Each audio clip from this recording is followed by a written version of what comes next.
बिस्मिल्लाहिर्रहमानिर्रहीम, अस्सलाम वालेकुम नाज़रीन। न्यूज़ स्पेशल के साथ मैं हूं सलमान हैदर। आखिरकार मौजूदा हुकूमत भी कौमी इदारों को फरोख्त करने के हवाले से अब रास इकदाम करने जा रही है, बकौल उनके, क्योंकि स्टील मिल और PIA समेत 5 सालों में 48 इदारों की निजकारी की जाएगी। ये फैसला हो चुका। आज कौमी असम्बली की कायमा कमेटी बराए निजकारी के इजलास में सेक्रेटरी निजकारी रिजवान मलिक ने निजकारी प्रोग्राम की ब्रीफिंग दी। रिजवान मलिक ने मरहलावार कौमी इदारों को बेचने की तफसीलात कुछ यूं बताई कि हुकूमत के पेश करदा प्रोग्राम के मुताबिक 5 सालों में 48 इदारे फरोख्त किए जाएंगे।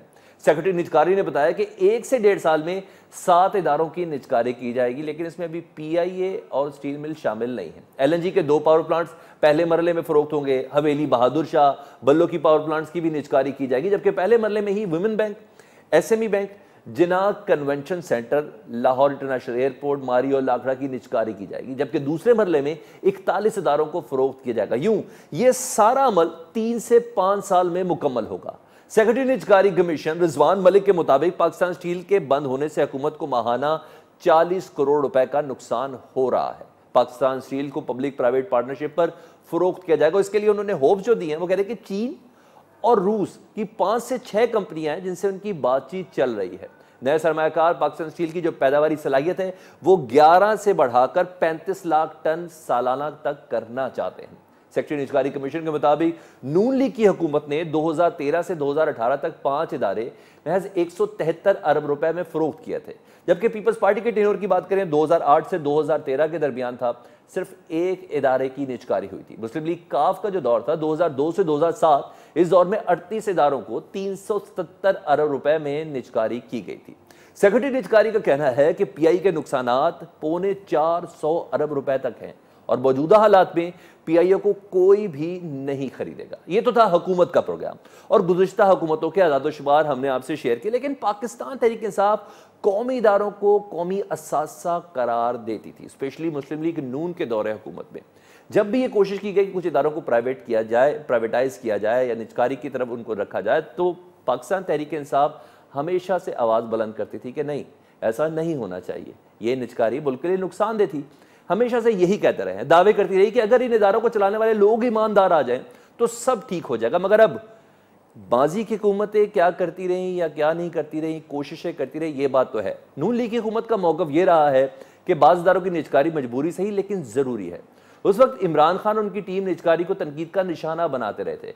कुछ क्लिप्स पहले आपसे शेयर कर लें, उनका कहना क्या था निजकारी से मुताल्लिक। एक प्रोफेशनल एक बैंक को चला के हमने साबित किया कि आपको प्राइवेटाइज नहीं करना पड़ता। अगर आप ईमानदारी से इदारों को चलाएं,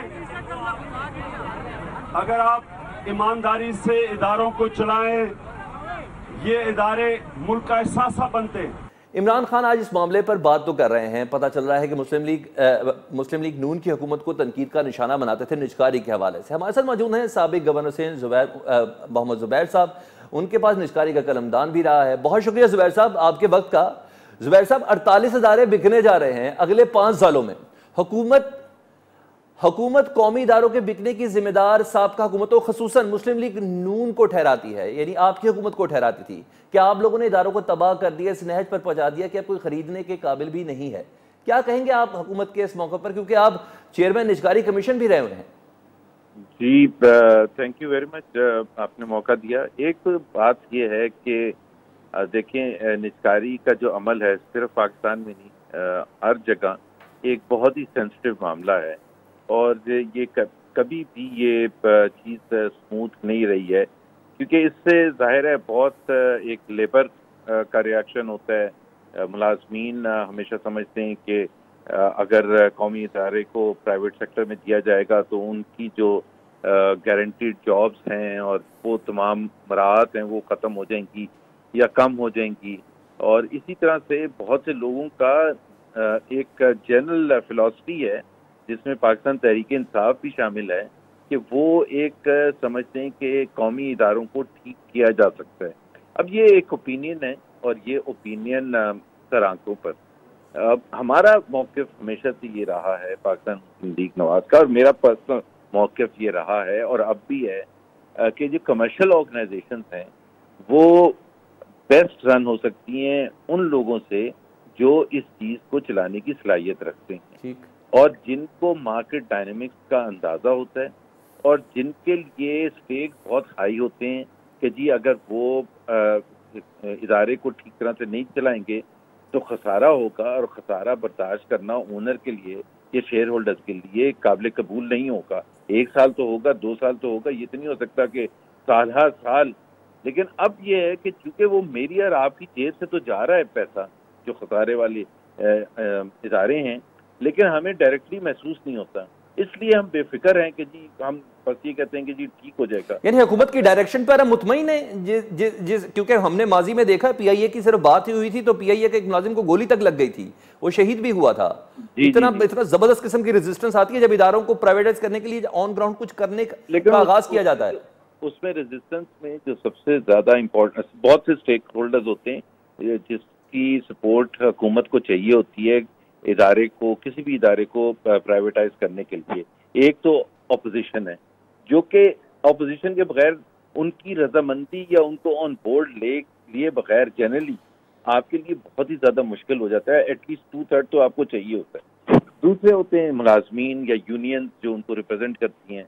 तीसरा मीडिया होता है। अनफॉर्चुनेटली जो पीटीआई की हुकूमत थी वो इतनी नेगेटिव थी कौमी इदारों के प्राइवेटाइजेशन के हवाले से कि मैं आपको चंद एग्जाम्पल दे देता हूँ और उससे आपको अंदाजा हो जाएगा कि वो, और ये मैं बिल्कुल फैक्ट्स के साथ बता रहा हूँ। सही। मैं दिसंबर 26, 2013 को मुझे लगाया गया था। उससे पहले मैं 6 महीने तक बोर्ड ऑफ इन्वेस्टमेंट का चेयरमैन था, तो मुझे बनाया गया इसका प्राइवेटाइजेशन कमीशन का इंचार्ज बनाया गया, मिनिस्टर फॉर प्राइवेटाइजेशन। 26 दिसंबर को, उस वक्त बोर्ड भी एग्जिस्ट नहीं करता था, जल्दी जल्दी बोर्ड बनाए। फरवरी की फर्स्ट वीक में, अभी मुझे 1 महीना हुआ है ना आए हुए, असद उमर ने आर्टिकल लिखा द न्यूज में या डॉन में, और उसका हेडिंग थी द लूट सेल ऑफ द सेंचुरी, कि ये जा रहे हैं अपने क्रोनीज को नवाजने के लिए। अभी महीना नहीं हुआ, सही, अभी कुछ हुआ ही नहीं है, और लूट सेल ऑफ द सेंचुरी। और उन्होंने एग्जाम्पल्स, उनकी एग्जाम्पल्स दी, और उसका दो एस्पेक्ट थे। एक तो ये हम इसलिए कर रहे हैं कि हमने अपने क्रोनीज को देना है, और दूसरा ये था कि जी पिछले अखबार में जो भी होते रहे हैं प्राइवेटाइज, वो सब तकरीबन तबाह हाल हो गए, जो कि गलत कंपैरिजन। एनीवेज वो उनका नजरिया हो सकता है। दूसरा, आपने अभी स्टील मिल का जिक्र किया था। स्टील मिल का प्राइवेटाइजेशन के सिलसिले में हमने 2 स्टेज पर किया था। पहला स्टेज ये था कि हमने उसकी सीधी सीधी प्राइवेटाइजेशन कर रहे थे। हम लास्ट स्टेज पर, ये तकरीबन 2-2.5 साल का मरहला होता है पीआईए या स्टील मिल, क्योंकि आप फाइनेंशियल एडवाइजर्स अपॉइंट करते हैं, वो पूरा ड्यू डिलिजेंस करते हैं। ड्यू डिलिजेंस बेसिकली आपके नाज़रीन के लिए मैं बता दूं कि जिसमें तमाम चीजें टेक्निकल। अच्छा, ये प्रोसेस है। हुकूमत अब निजकारी करने जा रही है इस इक़दाम पे। आप क्वेश्चन करेंगे कि सिर्फ तनकीद करेंगे? कोई मशवरे भी देंगे कि आप हक में हैं? 100% सपोर्ट करूंगा, लेकिन मैं आपको ये बता दूं कि इनका नेगेटिव क्या था। मैं एक एग्जांपल देता हूँ। तो स्टील मिल का जब सब मरहला हो गया और लास्ट में कैबिनेट कमेटी में चला गया ट्रांजैक्शन स्ट्रक्चर, और बायर्स भी तैयार थे, हम चाइना से रोड शोज वगैरह भी करके आगे थे, तो पाकिस्तान पीपल्स पार्टी ने ये एतराज उठाया कि जी क्योंकि ये पीपल्स पार्टी सिंध में है तो आप हमारे बगैर कैसे भेज सकते हैं और हमें आप ये मौका दें। और उन्होंने 8-10 महीने ज़ाया किए और असल मसला आ गया जमीन पर। हमने दूसरा ऑप्शन निकाला और वो था लीज का, जो ये अभी जिसकी आपने जिक्र किया था। लॉन्ग टर्म 30 से 40 साल की लीज, ईरानियन कंपनी थी, चाइनीज कंपनी थी, वो भी पब्लिक प्राइवेट ऑनरशिप है जी। वो प्रपोजल लेके मैं गया, क्योंकि इन्होंने हमें बुलाया। असद उसके हेड थे इंडस्ट्रीज एंड प्रोडक्शन के कौमी असेंबली की कमेटी के, और उसमें जाके हमने ये प्रपोजल दिया। उन्होंने कहा कि ये हम रिजेक्ट करते हैं। सारा मीडिया मौजूद था। उन्होंने कहा जी हम रिजेक्ट करते हैं। मैंने ये कहा कि आप अगर ये रिजेक्ट करते हैं तो आप अल्टरनेट बता दें, आप अपना ऑप्शन बता दें, मैं उस पर चला जाऊंगा। उन्होंने ये एग्जैक्टली मीडिया के सामने कहा, और अभी भी उसकी मिनट्स मौजूद होंगे। जनवरी 2017 उन्होंने ये कहा कि जी आप हुसैन नवाज को दे दें। मैंने कहा यार हमको मजाक तो नहीं करने आए। वो कहते हैं आप खुद तो कहते हैं कि हमें इतना तजर्बा स्टील मिल का। ऐसे स्टील मिल के तजर्बे की बात नहीं है। स्टील मिल की जो खस्ता हालत है उसमें जब तक आप पैसे नहीं फूकेंगे, जब तक आप मशीनरी अपग्रेड नहीं करेंगे, तो क्यों अच्छा कोई जुबैर आगे साहब, पब्लिक का ओपिनियन बनाने में ना आपके वर्डिक्स बहुत काउंट होंगे क्योंकि ये आपकी वजारत से रिलेटेड रहा है। अब मौजूदा हुकूमत कहती है कि नून लीग के दौर में इन इदारों को इतना बेड़ा गर्क हुआ कि कोई खरीदने को भी तैयार नहीं है। आप बताएं, स्पेसिफिकली मैं 48 कंपनीज की बात नहीं कर रहा, पीआईए और स्टील मिल का इतना बुरा हाल होना कि कहां प्रॉफिट और कहां लॉस इतना कि इंतहा हो गई, आप किसको जिम्मेदार समझते हैं? देखें, एक तो मैं आपको बता रहा हूँ, पीआईए का सन 86 से लेके 2017 तक पीआईए एक भी साल प्रॉफिट में नहीं किया, एक भी साल। उसमें सारी हुकूमतें आ गई, जियाउल हक भी उसमें आ गए, पीपल्स पार्टी के भी 2-3 अतवार आ गए, मुस्लिम लीग के भी 3 अतवार आ गए, जनरल परवेज मुशर्रफ के भी आ गया 1986 से लेके। दूसरी बात यह है कि जो स्टील मिल बंद पड़ी है और जिसकी वजह से खसारा हो रहा है, वो इस वजह से बंद पड़ी है कि सुई सदन का तकरीबन 60 बिलियन रुपीस आउटस्टैंडिंग है जो इन्होंने देना है स्टील मिल में। अब स्टील मिल बंद पड़ी है, पैसे नहीं है। बोर्ड जो है एक इंडिपेंडेंट बोर्ड है, उन्होंने कहा कि जी हम गैस नहीं सप्लाई करेंगे जब तक। नेशनल बैंक के 60-70 बिलियन देने, इसी तरह और जो लेंडर्स हैं उनके पैसे देने।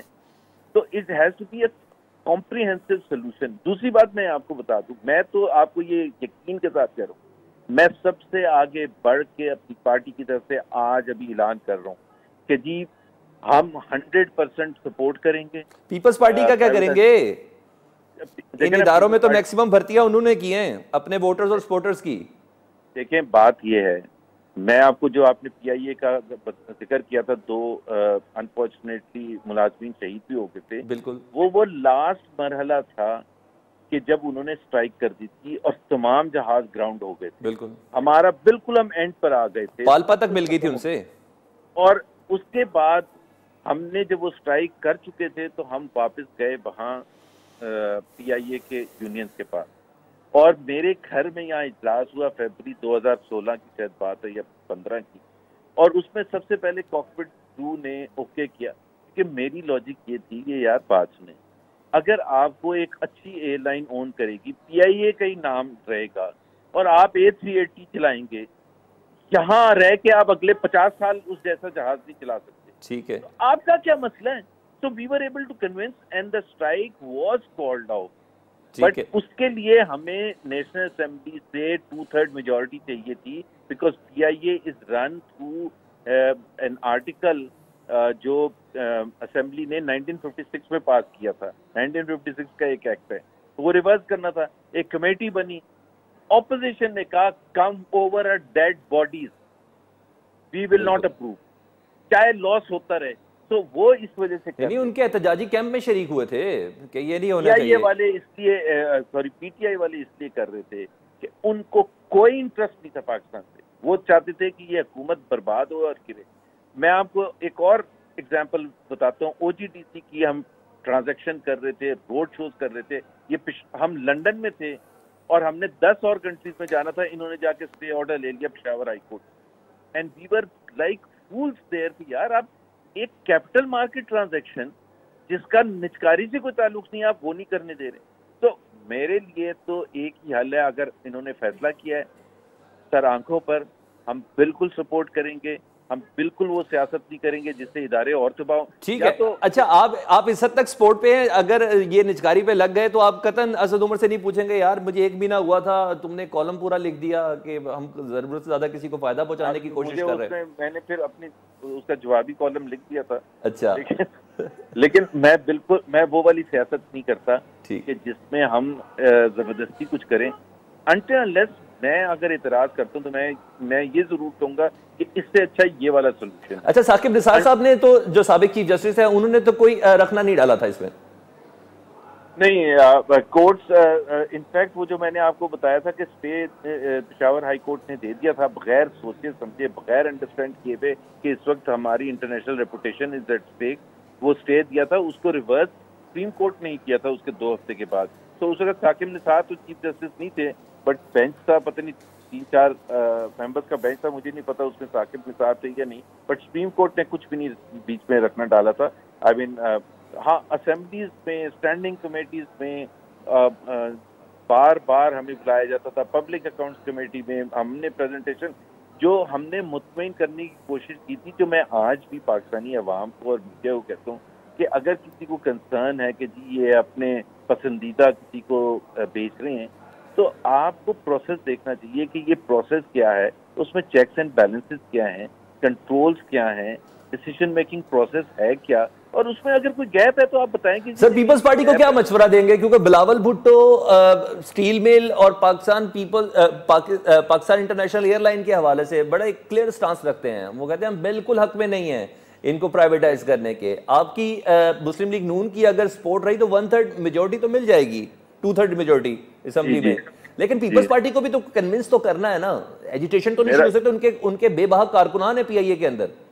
देखिए ना, कारकुनान एक चीज है, दूसरी चीज ये है कि आपके पास एक तो पीपल्स पार्टी को एक चीज बड़ी इंटरेस्टिंग जो मैं पहले भी कहता था, देखिए जुल्फिकार अली भुट्टो आए और उन्होंने नेशनलाइजेशन, जब बेनजीर आई सेकंड टर्म में 93 में, फर्स्ट टर्म में चूंकि आके हमने प्राइवेटाइजेशन का प्रोसेस शुरू किया था 1990 में मियां नवाज शरीफ ने, तो वो प्रोसेस चल रहा था जब बेनजीर आई, and she continued that process.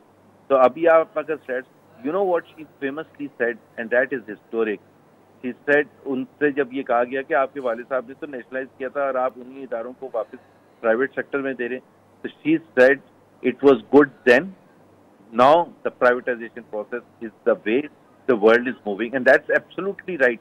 सारी दुनिया 50s 60s वगैरह में नेशनलाइजेशन की तरफ जा रही थी, even countries like UK and France, Egypt, Indonesia, सारे। फिर एक दौर आया कि दैट सबने रियलाइज किया कि government control has completely failed और आप इन इदारों को वापस प्राइवेट सेक्टर में दें।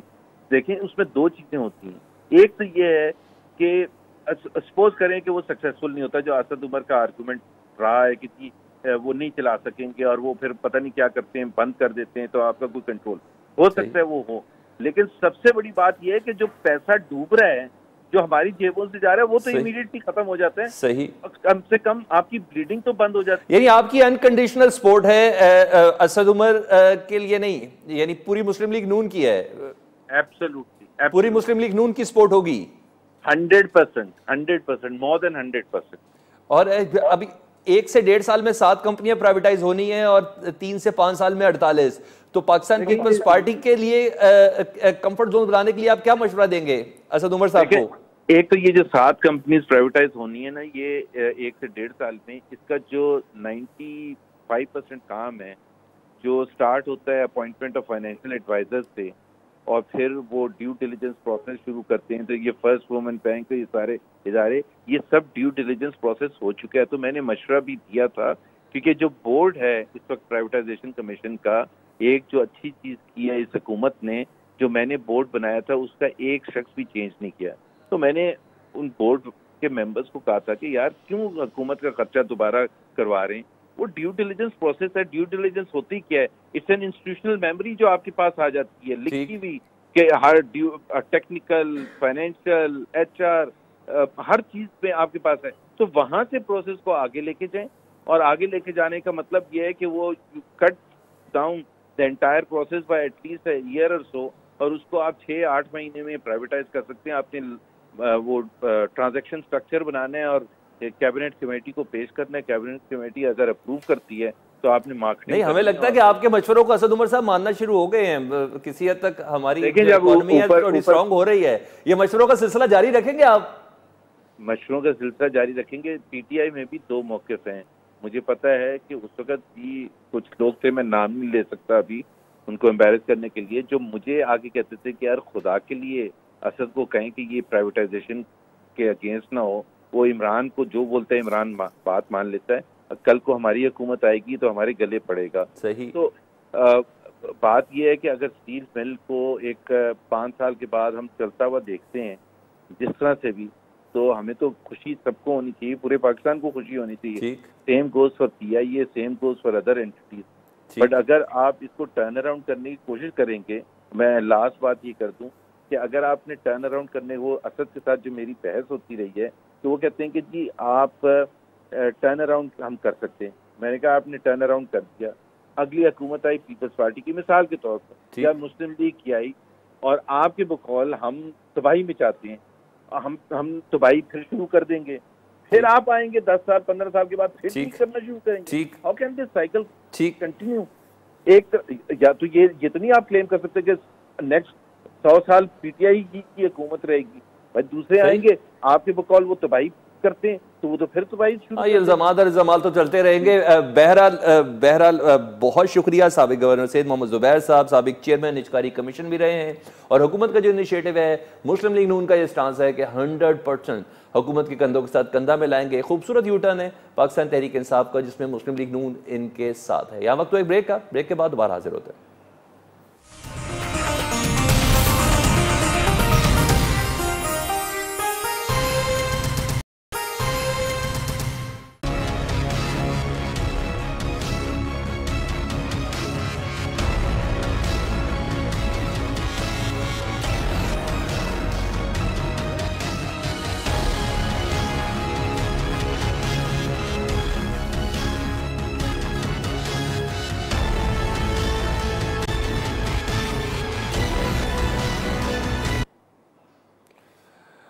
Welcome back. हम बात कर लेते हैं अब मुस्लिम लीग नून के कायद साबिक वज़ीर-ए-आज़म नवाज शरीफ की बीमारी के मामले पर। यह उगदा है जो खुशा होने का नाम ही नहीं ले रहा।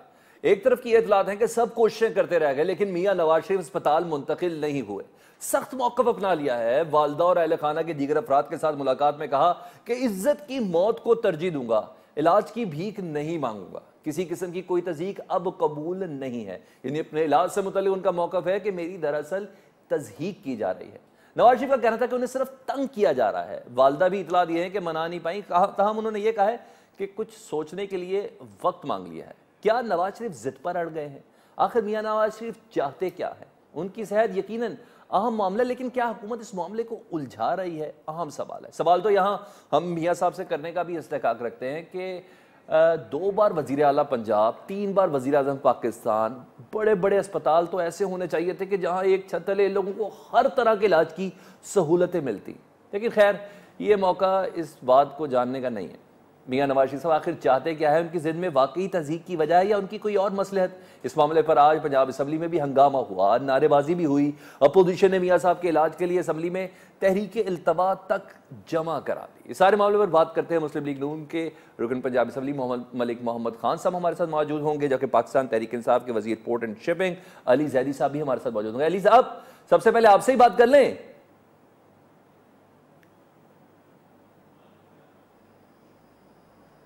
हेलो जी अली जैदी साहब, क्या वजह है मियां मोहम्मद नवाज शरीफ साहब की तज़हीक क्यों की जा रही है? वज़ीर आज़म रहे हैं 2 बार, उनको उनके कैलिबर के हवाले से कुछ तहफ़्फ़ुज़ात हैं कि उनका इलाज उस तरह नहीं किया जा रहा।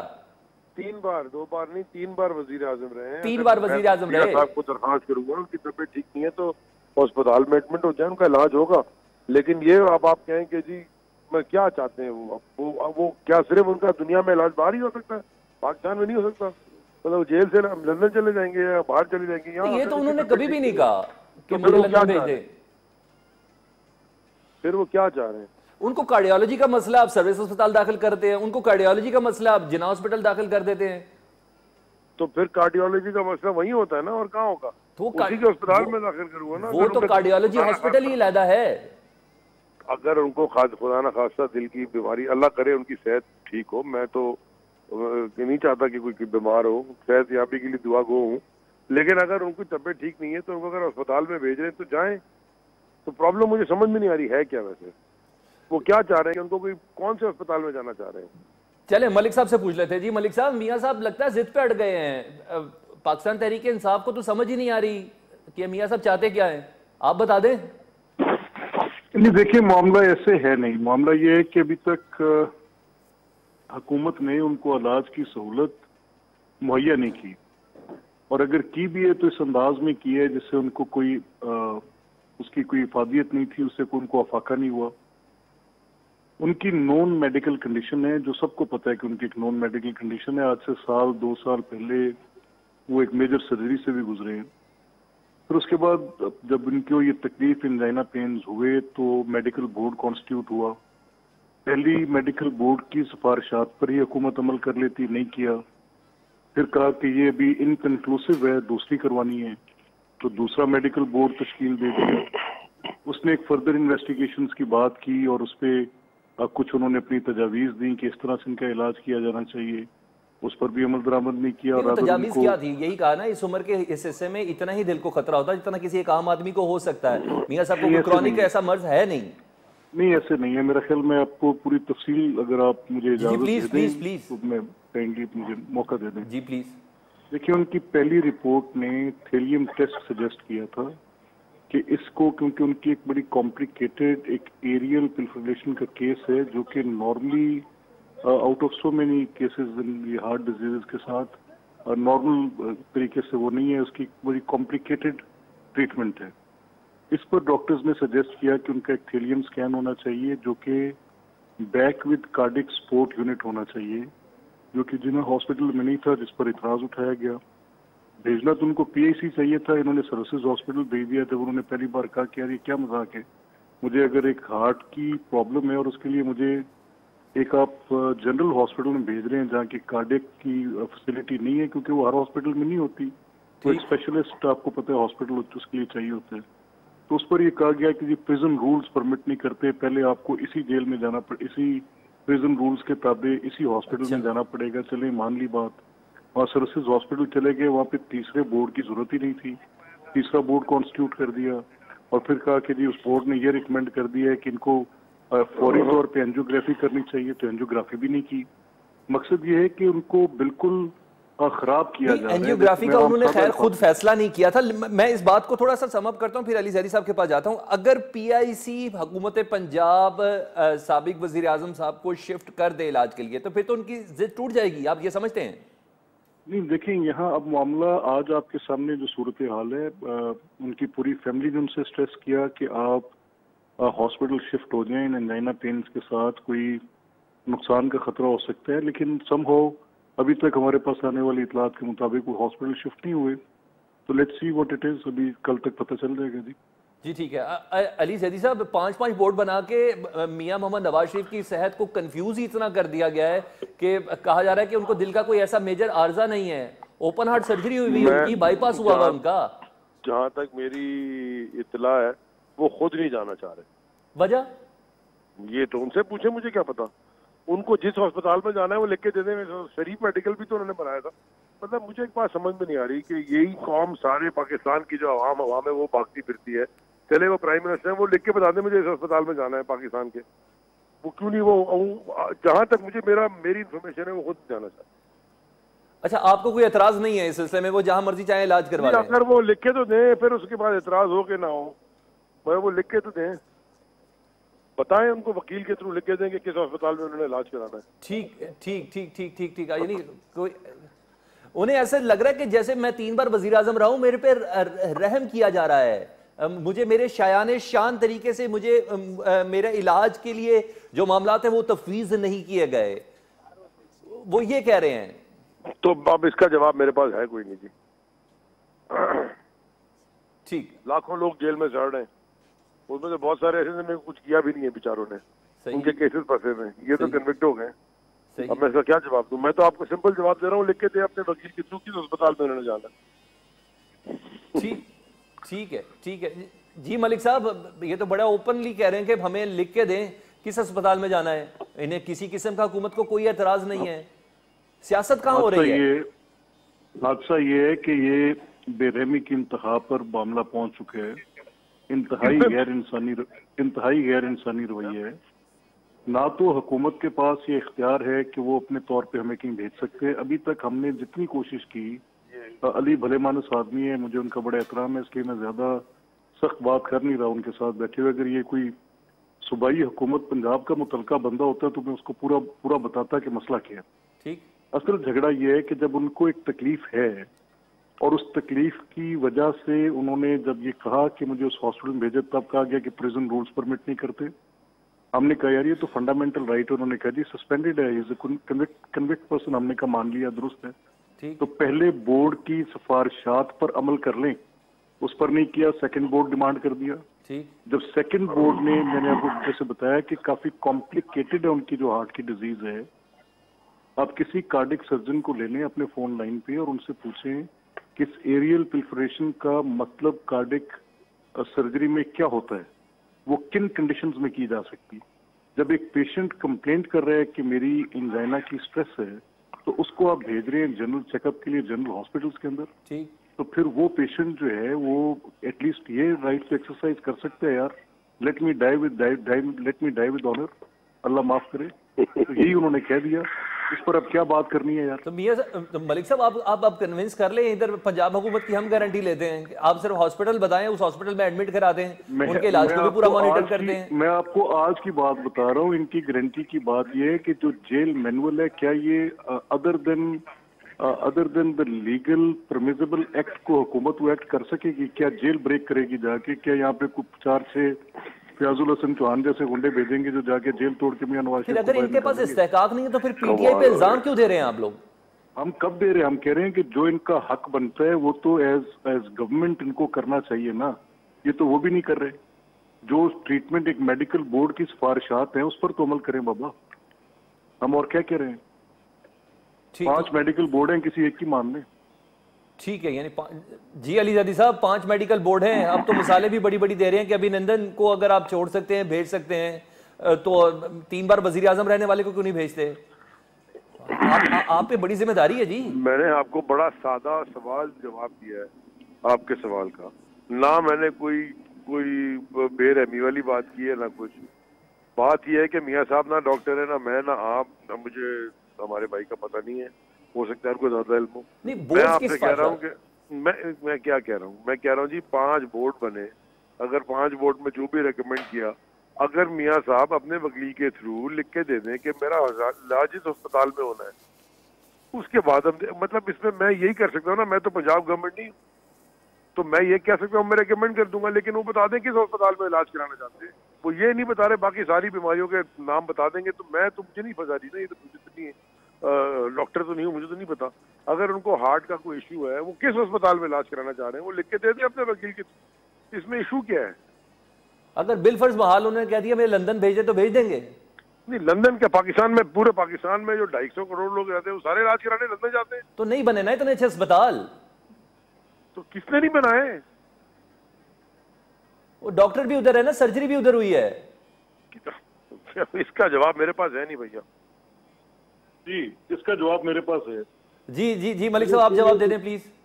कोई एक अस्पताल चले, 5 साल केपी में हुकूमत इनकी रही है, वहीं पे कार्डिक का एक ऐसा हॉस्पिटल बता दें जहाँ ये खुद कॉन्फिडेंस से कह दें कि चले आए हम यहाँ पे आपने करा दें, चले लेडी रेटिंग चले जाए। मुझे मियां साहब की बड़ी फिक्र है सर, हमें मियां साहब की फिक्र है, आप अस्पतालों की हालत छोड़ें जी।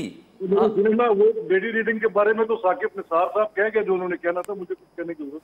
और बाकी दुनिया जो कहेगी लेडी रेटिंग के बारे में वो भी सुन ले, फिर वो जिस तरह का हो उसकी नहीं, वो the most honourable chief justice, the man with the mighty hand, I think the one who actually professed everything. Sir, मैं तो उनकी बात कर रहा हूँ भाई, जिनका जाना संत होता था, वो कह गए कि लेडी रीडिंग में बंदा अंदर घुसे तो आप वो चले पाकिस्तान, पूरे पाकिस्तान में कोई प्राइवेट अस्पताल नहीं है जिसमें वो इलाज करा सकते हो, लंदन ही जाना है उन्होंने।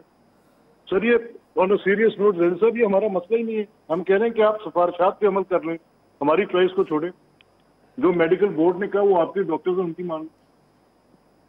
अच्छा अली जदी साहब, चाहे इसके कि हमें भी समझ आ रही है कि जेल में कई ऐसे कैदी हैं जो बहुत शदीद बीमार हैं, लेकिन उन्हें अस्पतालों में भी मुंतकिल नहीं किया जाता। खैर 3 बार प्राइम मिनिस्टर रहे हैं, उनका इतना इस्तेहकाक तो हो कि उनको अपनी मर्जी का अस्पताल होना है, लेकिन आपको ऐसा लग रहा है कि कहीं ना कहीं सियासत हो रही है, ऐसा हमें थोड़ा महसूस हो रहा है, क्योंकि ये सेटिस्फाइड नहीं है। मरियम नवाज साहब के ट्वीट्स भी ऐसे आ रहे हैं, आज वालदा भी बनाने जा रही है, कुछ ना कुछ तो ऐसा हुआ है कि क्योंकि हर एक की तो ख्वाहिश ये होती है कि जेल के हवालात में बंद ना हो, अस्पतालों में कुछ वक्त गुजार दें। हमने 11 साल जरदारी साहब के भी देखे कि बेशतर काफी हिस्सा अस्पतालों में भी गुजरा। जो है डॉक्टर आसिम को जब थोड़ा पकड़ा तो वो वॉक करने जिमखाना जरूर आते हैं, लेकिन जब जाते हैं कोर्ट में पेश होने तो सारी पट्टियां वट्टियां मान के लकड़ी लेके शाम को वॉक कर रहे होते हैं। देखें, मैं तो अब कंपेरेटिव एनालिसिस नहीं करने लगा, लेकिन सियासत तो होती है, ये सियासत ही है और क्या है। अब मैं ये नहीं कहना चाह रहा, आपको लगता है, मैं तो कह रहा हूँ लिख के दे दें कि अस्पताल में पाकिस्तान के इलाज कराने जा रहे हैं, इससे ज्यादा मैं और क्या कहूँ। इससे ज्यादा सिंपल आंसर मैंने एक वकील को बोला, मैं इस अस्पताल में कंफर्टेबल हूँ, यहाँ मेरा इलाज कराएं। पाकिस्तान में हो, बोल दें। What's the problem in that? जी मलिक साहब, अब किसी किस्म की कोई सियासत नहीं हो रही है। अब एक बार फिर पंजाब हुकूमत ने आज जैसे कि उनके तर्जुमान का भी स्टेटमेंट सामने आई, बाकायदा वीडियो पैगाम था, उन्होंने कहा हम बिल्कुल हर तरीके से राजी हैं, उनको जिस मर्जी अस्पताल में वो दाखिल होना चाहते हैं वहाँ उनका इलाज कर सकते हैं, करवा सकते हैं। 5 बोर्ड्स की जो है सिफारिशात उन पर अमल करने के लिए तैयार हैं। मियाँ साहब बस जेल से बाहर आए, मना लेना आप लोग मियाँ साहब को, हमें उनकी सेहत की फिक्र थी। मैंने अली जैदी साहब की किसी बात को गैर इंसानी नहीं कहा था। मैंने सिंपली इतनी बात की थी कि जो हुकूमत का रवैया है, हुकूमत पंजाब का, वो गैर इंसानी, इनह्यूमैनिटेरियन है। वो कैसे है? आप याद करें कि जब उनको एक मेडिकल बोर्ड ये सिफारिश कर रहा है कि उनको ये टेस्ट की रिक्वायर्ड है, तो वो नहीं कर रहे, नंबर 1। अच्छा, अब ये कहना कि जी डॉक्टर आसिम, तो फिर ये बात तो अभी बड़े नज़दीक के हादसे में है कि जब मोहतरमा कुलसूम नवाज साहिबा बीमार थी और उनका इतना उस पूरे उनकी बीमारी का मजाक उड़ाया गया, बाद में इनके वुज़रा ने आके माफिया मांगी, जिनमें कराची से 2 भी एक फेडरल मिनिस्टर हैं, उन्होंने मांगी, हमारे लाहौर के इनके MNAs हैं उन्होंने मांगी, वो भी वफाकी वजीर हैं शेख रशीद ने मांगी, और फिर जब उनका इंतकाल हुआ तो फिर सारे पशेमान थे। अच्छा, उस बीमारी पर भी कहा गया कि हम सियासत कर रहे हैं। इनफैक्ट सियासत PTI ने की और इतनी बदतरीन मिसाल कायम की। और इसी तरह से आज भी उनकी तकलीफ को ये कहकर कि ये बाहर जाना चाह रहे हैं, उनको तज़हीक का निशाना बनाया जा रहा है। तो व्हाट इज दिस यार? ये सियासत कौन कर रहा है? सियासत तो मलिक साहब कुछ भी हो मियां मोहम्मद नवाज शरीफ का ताल्लुक पाकिस्तान तहरीक इंसाफ या पीपल्स पार्टी से नहीं है। उनका कोई भी फैसला अगर गलत हुआ या कुछ अल्लाह ना करे उन्हें कुछ नुकसान हुआ, तो नुकसान तो मुस्लिम लीग नून का है। देखिए ना, हम तो ये चाह रहे हैं कि उनको बेहतरीन सहूलत मिलनी चाहिए इलाज की। वो तो कैदी है ना बाबा, जेल में है ना, वो अपने तौर से खुद उठ के कहीं चल के जा सकते हैं। ठीक, ये जो अली कह रहे हैं कि आप हमें लिख के दे दें, हम कह रहे हैं लिख के आपको आपके अपने डॉक्टर्स पे दिया, उसी पर अमल दरामद करवा दें। ठीक है, अपनी पंजाब हुकूमत से बात करें। ठीक है, जिद टूट सकती है अगर बड़े पैमाने पर उन बोर्ड्स पे ही बोर्ड्स की सिफारिशात पर ही अमल दरामद हो जाए, तो मियां मोहम्मद नवाज शरीफ अपनी जिद तोड़ सकते हैं। शायद कार्डियोलॉजी में जाने का फैसला उनका हो सकता है, आने वाले दिन ही बताएंगे। बहुत शुक्रिया हमारे मलिक अहमद खान साहब, मुस्लिम लीग नून से इनका ताल्लुक MP है, और आज तहरीक इस्तिक़बाल भी एक जमा कराई गई है पंजाब असम्बली में। देखते हैं वहाँ क्या निकलता है। अली जदी साहब, आपका बहुत शुक्रिया, आपने कीमती वक्त हमें दिया। प्रोग्राम से सलमान हैदर को इजाज़त दीजिए। अल्लाह हाफ़िज़।